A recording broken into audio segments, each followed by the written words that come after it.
everyone, welcome to all of you to my YouTube channel Chemitech. I am presenting you the topic-wise study of chemistry of class 10th. In this video, we will discuss about the second part of the chemical reaction and equation, and our topic is balancing of a chemical equation. Okay, so let's start. On the basis of balancing, a chemical equation is categorized into two types. ठीक है, balancing के हिसाब से एक chemical equation को दो types में categorised किया गया है. ठीक है, कौन कौन सा है देखते हैं. पहला है हमारा अनबैलेंस्ड केमिकल इक्वेशन एंड दूसरा है हमारा बैलेंस्ड केमिकल इक्वेशन. अब हम लोग एक एक करके इसके डेफिनेशंस के थ्रू इसको समझते हैं कि क्या है. ठीक है, देखिए अनबैलेंस्ड केमिकल इक्वेशन. ठीक है, इसका डेफिनेशन क्या कहता है. The chemical equation in which the number of atoms of different element of reactant is not equal to the number of atoms of different element of product is known as unbalanced chemical equation. कहने का मतलब है कि जो भी different kind of element के atom हमारे reactant side में है वो different kind of element के एटम्स जो प्रोडक्ट साइड में है वो आपस में बराबर नहीं होंगे. ठीक है, इसको एग्जांपल्स के थ्रू समझेंगे तो और अच्छे से समझ में आएगा. ठीक है, जैसे पहला एग्जांपल है हमारा कि हाइड्रोजन ऑक्सीजन के साथ रिएक्ट करके वाटर बना रहा है. ठीक है, इस एग्जांपल में हम लोग देखेंगे कि हमारे पास रिएक्टेंट में क्या है, हाइड्रोजन है जो कि क्या है 2 है, ऑक्सीजन कितना है 2 है, और प्रोडक्ट साइड में हमारा क्या है, हाइड्रोजन जो है वो भी 2 है और ऑक्सीजन क्या है 1 है. अब आप लोग देख रहे हैं कि लेफ्ट साइड में हाइड्रोजन 2 है, ऑक्सीजन भी 2 है, लेकिन राइट साइड में जो है हमारा हाइड्रोजन 2 है, ऑक्सीजन 1 है. तो इससे पता चलता है कि हमारा ये जो रिएक्शन है वो बिल्कुल भी बैलेंस नहीं है. ठीक है, अब दूसरा एग्जांपल देखते हैं. दूसरा एग्जांपल है हमारे पास कि हाइड्रोजन जो है रिएक्ट कर रहा है क्लोरीन के साथ, तो क्या बना रहा है, हाइड्रोक्लोरिक एसिड बना रहा है. अब देखिए यहाँ पे हाइड्रोजन हमारे पास क्या है 2 है, क्लोरीन कितना है हमारे पास, तो वो भी 2 है. लेकिन जब हम बात करें प्रोडक्ट साइड की तो हाइड्रोजन हमारे पास क्या है यहाँ पे 1 है और क्लोरीन क्या है वो भी हमारे पास 1 है. तो यहाँ पे आप देख रहे हैं कि हाइड्रोजन रिएक्टेंट साइड में 2 है लेकिन प्रोडक्ट साइड में 1 है, क्लोरीन जो है रिएक्टेंट साइड में 2 है लेकिन क्लोरीन जो है प्रोडक्ट साइड में 1 है. तो इस तरीके से हमको पता चलता है कि यहाँ पे हमारा इक्वेशन जो है वो बिल्कुल भी बैलेंस नहीं है.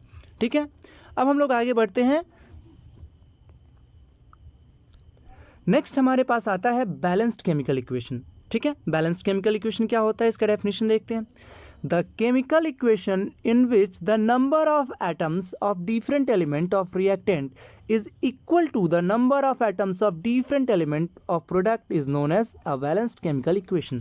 कहने का मतलब है इसमें डिफरेंट एलिमेंट के एटम्स जो होंगे रिएक्टेंट साइड के वो बराबर होंगे किसके, number of atoms of different kind of element present in the product side. ठीक है, एग्जांपल्स के थ्रू हम लोग समझते हैं. ठीक है, पहला एग्जांपल वही है हमारा कि हाइड्रोजन ऑक्सीजन के साथ रिएक्ट करके वाटर बना रहा है. तो इसमें हम लोग देखेंगे कि जब हम बात करते हैं रिएक्टेंट साइड में तो पहले हमारे पास रिएक्टेंट साइड में हाइड्रोजन कितना है 4 है. क्यों, क्योंकि हाइड्रोजन 2 है और कोएफिशिएंट में 2 है तो 2 × 2 कितना हो जाएगा 4. और ऑक्सीजन का बात करें तो ऑक्सीजन हमारे पास कितना है 2 है.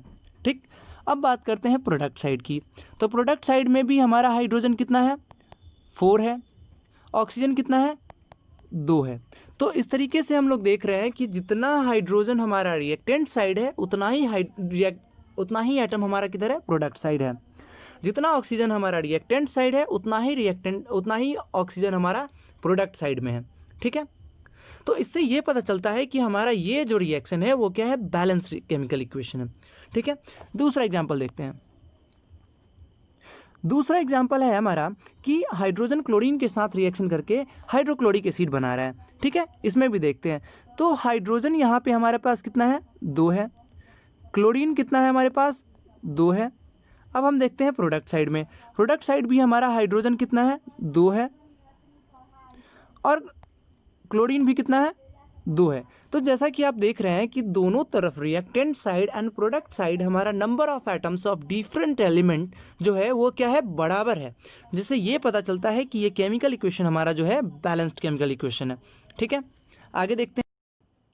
नेक्स्ट हमारा कुछ क्वेश्चंस निकल के आता है जो बोर्ड के एग्जाम में पूछा गया हुआ क्वेश्चन है, ठीक है। तो क्वेश्चंस क्या क्या है देखते हैं। तो सबसे पहला क्वेश्चन है which method we use to balance chemical equation.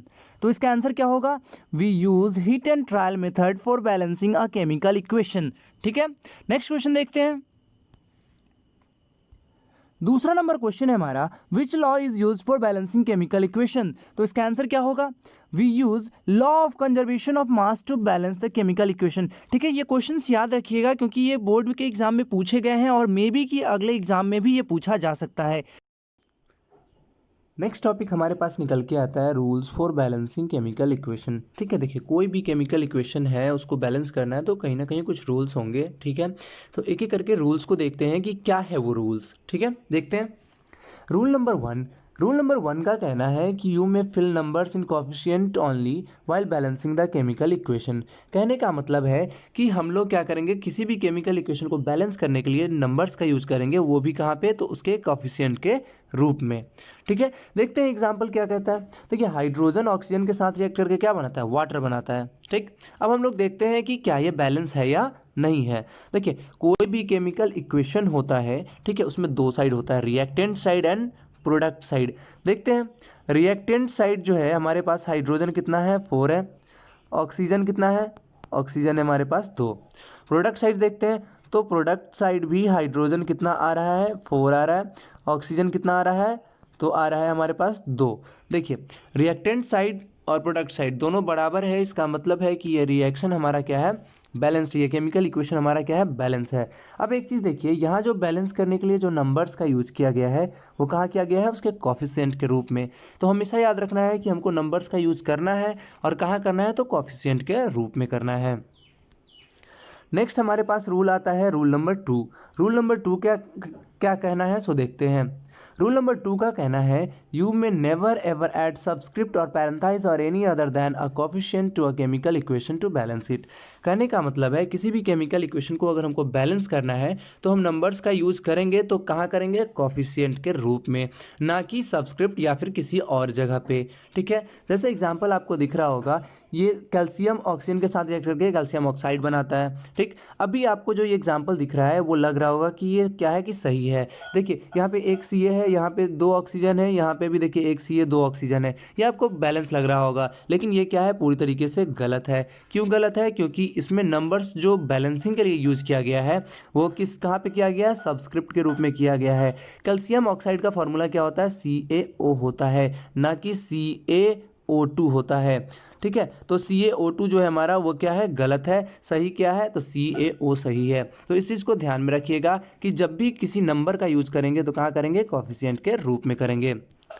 Next rule हमारे पास निकल के आता है, ठीक है, रूल नंबर 3। रूल नंबर 3 क्या क्या कहना है, सो देखते हैं। You may never change numbers that are already a part of a chemical formula. कहने का मतलब है कि हम लोग केमिकल फार्मूले के साथ कोई भी छेड़छाड़ नहीं करेंगे।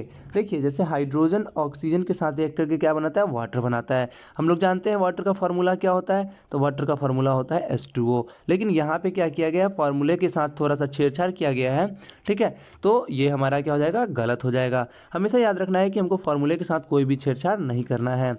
नेक्स्ट रूल हमारे पास निकल के आता है रूल नंबर 4। रूल नंबर 4 का क्या कहना है, सो देखते हैं।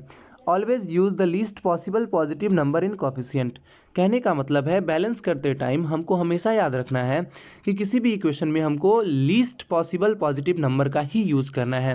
देखिए दोनों इक्वेशन जो आप देख रहे हैं यहाँ पे, दोनों का दोनों इक्वेशन आपको बैलेंस नजर आ रहा होगा, ठीक है। कैसे नजर आ रहा होगा, तो पहले वाले में रिएक्टेंट साइड हाइड्रोजन कितना है, 4 है, ऑक्सीजन कितना है, 2 है। प्रोडक्ट साइड में भी हाइड्रोजन कितना है, 4 है, ऑक्सीजन कितना है, 2 है, ये बैलेंस है। दूसरे वाले इक्वेशन में भी क्या होगा कि हाइड्रोजन आपको कितना दिख रहा है, 8 दिख रहा है, ऑक्सीजन कितना दिख रहा है, 4 दिख रहा है। प्रोडक्ट साइड में भी क्या होगा, हाइड्रोजन आपको 8 दिखेगा, ऑक्सीजन आपको 4 दिखेगा। तो ये भी एक बैलेंस इक्वेशन है। लेकिन क्या है कि हमको हमेशा लीस्ट पॉसिबल पॉजिटिव नंबर का यूज करना है, तो हम लोग क्या करेंगे, इसका यूज करेंगे, इसका यूज नहीं करेंगे। इस बात को आप ध्यान में रखिएगा, ठीक है। चलिए कुछ क्वेश्चंस पे प्रैक्टिस करते हैं ताकि हमारा जो ये रूल्स है वो और अच्छे से क्लियर हो जाए और हमारे एग्जाम में जो ये बैलेंस करने के लिए क्वेश्चन आते हैं वो हमारा ना छूटे, ठीक है। तो देखते हैं तो पहला क्वेश्चन हमारे पास निकल के आता है जिसमें एल्युमिनियम क्लोरीन के साथ रिएक्ट करके क्या बनाता है, एल्युमिनियम ट्राइक्लोराइड। ठीक है, तो इसको सबसे पहले क्या करते हैं, लिखते हैं, उसके बाद इसको बैलेंस करते हैं। ठीक है, एल्युमिनियम प्लस क्लोरीन आपस में रिएक्ट करके क्या बना रहा है, एल्युमिनियम ट्राइक्लोराइड। ठीक है, देखिए एक एल्युमिनियम एक एल्युमिनियम, यहाँ पे कितना है, 2 क्लोरीन, यहाँ पे क्या है, 3 क्लोरीन। हमेशा याद रखिएगा जब भी 2 या 3 का कंडीशन बने तो हमेशा इसको एलसीएम लेके क्या बनाना है, 6 बनाना है। ठीक है, तो 6 बनाना है तो 2 में कितने से मल्टीप्लाई करेंगे तो 6 हो जाएगा, 3 से। तो हम क्या करेंगे, यहाँ कोफिशिएंट के रूप में 3 डालेंगे। ठीक, अब देखिए यहाँ पे जब क्लोरीन 6 हो गया तो यहाँ वाले क्लोरीन को भी हमको 6 बनाना होगा। तो क्या करेंगे, यहाँ पे 2 से मल्टीप्लाई करेंगे। जैसे ही 2 से मल्टीप्लाई करेंगे ये भी 6 हो गया, ये भी 6 हो गया। अब देखिए कि यहाँ पे क्लोरीन, यहाँ पे एल्युमिनियम 2 हो गया, यहाँ पे कितना 1 है, तो हम क्या करेंगे, यहाँ भी 2 से मल्टीप्लाई करेंगे। अब जब आप देखेंगे तो क्या होगा, यहाँ पे 2 एल्युमिनियम 2 एल्युमिनियम, 6 क्लोरीन 6 क्लोरीन, तो रिएक्टेंट साइड जितना है उतना ही हमारा प्रोडक्ट साइड है। तो ये इक्वेशन हमारा क्या हो गया, बैलेंस हो गया। नेक्स्ट क्वेश्चन देखते हैं। नेक्स्ट क्वेश्चन हमारा है manganese oxide plus hydrochloric acid react करके क्या बनाता है, manganese chloride plus chlorine gas plus water. ठीक है, अब देखिए यहाँ पे भी बैलेंस करते हैं। देखिए एक मैग्नीज, ठीक है, 2 ऑक्सीजन, यहाँ पे कितना है, 1 ऑक्सीजन, तो हम क्या करेंगे, यहाँ पे 2 लगाएंगे। जैसे ही वाटर में यहाँ 2 लगाएंगे तो ऑक्सीजन हमारा 2 हो जाएगा, यहाँ भी 2 है, बैलेंस हो गया। लेकिन हाइड्रोजन क्या होगा, 2 2 जा 4 हो जाएगा, और यहाँ पे हाइड्रोजन कितना है, 1, तो हमको इसको भी 4 बनाने के लिए क्या करना होगा, यहाँ 4 डालना पड़ेगा। अब जैसे ही हम यहाँ पे 4 डालेंगे, देखिए तो क्लोरीन कितना हो जाएगा, 4 हो जाएगा। अब देखिए 2 क्लोरीन बैलेंस हो गया। ठीक, मैग्नीज कितना है, 1, तो 1, हाइड्रोजन कितना है, 4, तो 4, ऑक्सीजन कितना है, 2, तो 2। तो इस तरीके से क्या होगा, हमारा ये इक्वेशन भी बैलेंस हो जाएगा। नेक्स्ट इक्वेशन है हमारा पोटेशियम क्लोरेट। जब ब्रेक डाउन होता है पोटेशियम क्लोरेट का तो क्या बनाता है, पोटेशियम क्लोराइड बनाता है और ऑक्सीजन बनाता है। ठीक है, तो देखते हैं इसको भी। KClO3 का जब ब्रेक डाउन होता है हीट के कारण तो क्या बनाता है, KCl बनाता है और ऑक्सीजन बनाता है। देखिए यहाँ पे भी क्या है, पोटेशियम 1 है, यहाँ भी 1 है, 1 क्लोरीन, ऑक्सीजन यहाँ पे 3 है और यहाँ पे क्या है, 2 है। तो अभी इससे पहले ही हम आपको बता रखे हैं कि जब भी 3 और 2 का कंडीशन बने तो क्या करना है, एलसीएम लेके 6 बनाना है। तो देखिए यहाँ पे 3 है, अब बीच में तो लगा नहीं सकते, जब भी लगाएंगे तो क्या करेंगे, कोफिशिएंट में लगाएंगे। तो यहाँ पे क्या करेंगे, कोफिशिएंट में 2 लगा देंगे। अब देखिए हमारा ऑक्सीजन कितना हो गया, 3 2 जा 6, और यहाँ पे कितना है, राइट साइड में प्रोडक्ट साइड में तो 2 ही है, तो यहाँ भी कोफिशिएंट में क्या करेंगे, 3 लगाएंगे तो 6 हो जाएगा। अब देखिए कि पोटेशियम हमारे पास 2 हो गया, यहाँ पे कितना है, 1 ही है। क्लोरीन कितना हो गया, 2 है, लेकिन यहाँ पे 1 ही है, तो क्या करेंगे, यहाँ पे 2 लगाएंगे।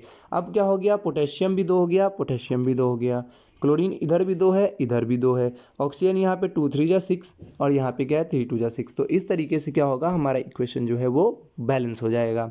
ठीक है, नेक्स्ट क्वेश्चन की तरफ हम लोग आगे बढ़ते हैं। नेक्स्ट एग्जाम्पल है हमारे पास, फॉस्फोरस जब ऑक्सीजन के साथ रिएक्ट करता है तो क्या बनाता है, फॉस्फोरस पेंटाऑक्साइड। ठीक है, अब देखिए अब हम क्या करेंगे कि बैलेंस करेंगे। देखिए यहाँ पे फॉस्फोरस कितना है, 4 है, यहाँ पे कितना है, 2 है, तो हम क्या करेंगे, इसको 4 बनाना होगा ना। तो हम क्या करेंगे, इसके कोफिशिएंट में 2 से मल्टीप्लाई करेंगे। अब देखिए यहाँ फॉस्फोरस 4 है, यहाँ भी फॉस्फोरस 4 है, फॉस्फोरस हमारा क्या हो गया, बैलेंस हो गया। अब हम देखते हैं ऑक्सीजन वाले केस में, यहाँ क्या हो जाएगा, 2 5 जा 10 हो जाएगा, और यहाँ पे कितना है, 2 ही है, तो हम क्या करेंगे, इसके कोफिशिएंट में 5 से मल्टीप्लाई करेंगे और ये इक्वेशन हमारा क्या हो जाएगा, बैलेंस हो जाएगा। ठीक है, आगे वाला इक्वेशन देखते हैं। ये इक्वेशन क्या है, इसको देखिए, बेरियम क्लोराइड का रिएक्शन जब हम कराएंगे किसके साथ, एल्युमिनियम सल्फेट के साथ। ठीक है, एल्युमिनियम सल्फेट के साथ तो क्या बनाएगा, बेरियम सल्फेट बनाएगा। ठीक है, BaSO4, और क्या बनाएगा, एल्युमिनियम ट्राइक्लोराइड। ठीक है, अब इसको बैलेंस करते हैं। देखिए क्या है, एक बी ए। अब देखिए SO4 का होल्ड थ्राइस कहने का मतलब क्या है कि SO4 पे पूरा का पूरा 3 है, ठीक है, क्या है, पूरा का पूरा 3 है।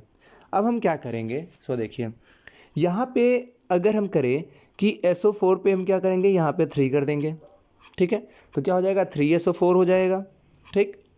तो यहाँ पे क्या करना होगा हमको, बेरियम के आगे क्या करना होगा, 3 लगाना होगा, ठीक।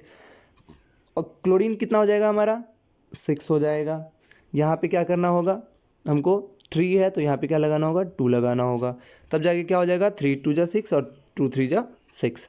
अब देखिए कि अल्युमिनियम, अब हम देखते हैं कि क्या हमारा इक्वेशन बैलेंस हुआ या फिर हमको और भी कुछ करना है। देखिए यहाँ पे कितना, 3 बेरियम, यहाँ कितना 3 बेरियम, सल्फेट कितना 3 सल्फेट 3 सल्फेट, अल्युमिनियम कितना है हमारे पास 2 है, अल्युमिनियम कितना है 2 है, क्लोरीन कितना है 3 2 जा 6 और यहाँ पे कितना है प्रोडक्ट साइड में, तो 2 3 जा 6। तो इस तरीके से क्या हो गया, हमारा इक्वेशन जो है वो बैलेंस हो गया। नेक्स्ट एग्जांपल है हमारे पास कि आयरन का रिएक्शन जब होता है वाटर के साथ तो क्या बनाता है, आयरन ऑक्साइड, ठीक है, Fe3O4 प्लस H2, ठीक है। देखिए एक आयरन है यहाँ पे, प्रोडक्ट साइड में 3 है, हाइड्रोजन कितना है, रिएक्टेंट साइड 2 है, यहाँ भी 2 है, चलिए ये तो बैलेंस है। लेकिन अनबैलेंस कौन है, देखिए ऑक्सीजन यहाँ पे रिएक्टेंट साइड में कितना है 1 है, लेकिन प्रोडक्ट साइड में 4 है। तो हम क्या करेंगे, सबसे पहले रिएक्टेंट साइड बराबर करेंगे। देखिए यहाँ पे ऑक्सीजन 1 है, यहाँ पे कितना है 4 है, तो हम क्या करेंगे, इसको 4 बनाएंगे। 4 बनाने के लिए 4 कोफिशिएंट के रूप में लिखना होगा। अब ऑक्सीजन जब हम इतना कर दिए तो क्या हो गया, हाइड्रोजन हमारा क्या हो गया, ज़्यादा हो गया। ज़्यादा हो गया कितना, तो यहाँ पे रिएक्टेंट साइड में 4 2 8 हो गया और रिएक्टेंट साइड में प्रोडक्ट साइड में कितना है 2 ही है, तो इसको क्या करना होगा, हमको 8 बनाना होगा। 8 बनाने के लिए क्या करना होगा, हमको यहाँ 4 से मल्टीप्लाई करना होगा। तो जैसे ही हम 4 से मल्टीप्लाई करेंगे हाइड्रोजन हमारा बैलेंस हो जाएगा।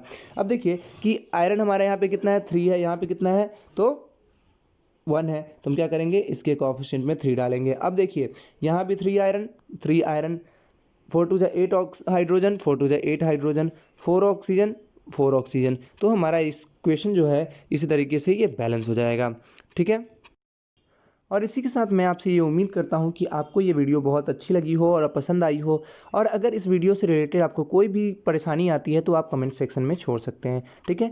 Thank you for watching this video, please like share and subscribe this channel, and thank you to all of you.